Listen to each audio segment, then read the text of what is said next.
আর শুনছি তুমি নাকি বিড়ি খাও। এই কে কইছে তোমার আমি বিড়ি খাই? বিড়ি খাইলে যেমন কিডনি লিভার আর নারী বুড়ির মধ্যে সমস্যা হয়, এমনি আল্লাহ পাপ দেয়। এর লাগি আমি এগুলো আজে বাজে জিনিস খাই না। আর এগুলা উল্টা পাল্টা কথা তোমারে কে কয়? তোমার বন্ধু বান্ধবই কইছে আমারে। আমার বন্ধু বান্ধব এগুলো আমার নামে গুজব ছড়ায়। আমি বিড়ি সিগারেট একদম ভুলেও খাই না, চুইও না। মাঝে মধ্যে দুই একটা টান দেই, আর এই টানও আমি নিজের লাগিয়া দিই না। নিজের লেগে দেও না মানে? ওই তো মাঝে মধ্যে দুই একটা টান দেই বাপদাদার ঐতিহ্য রক্ষা করার লাগিয়া। বাপ দাদার ঐতিহ্য মানে? বাপদাদার ঐতিহ্য মানে বুঝো না? বাপদাদার ঐতিহ্য মানে হইলো আমার বাপে সিগারেট খাইছে, আমার বাপের বাপে খাইছে, আমার দাদাই মানে আমার দাদাই খাইছে, দাদার দাদাইও খাইছে, দাদার দাদার দাদার দাদাইও খাইছে।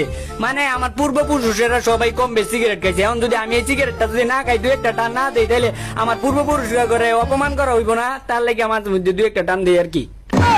এগুলা খাইও না, এগুলা খাওয়া কিন্তু ভালো না। হ্যাঁ এগুলা খাই না তো, এগুলা খাওয়া কি বালা নাকি? এগুলা আজে বাজে বলা পাই না খাই। আমি কইলাম না আমি মাঝে মধ্যে খালি দুই একটা টান দেই।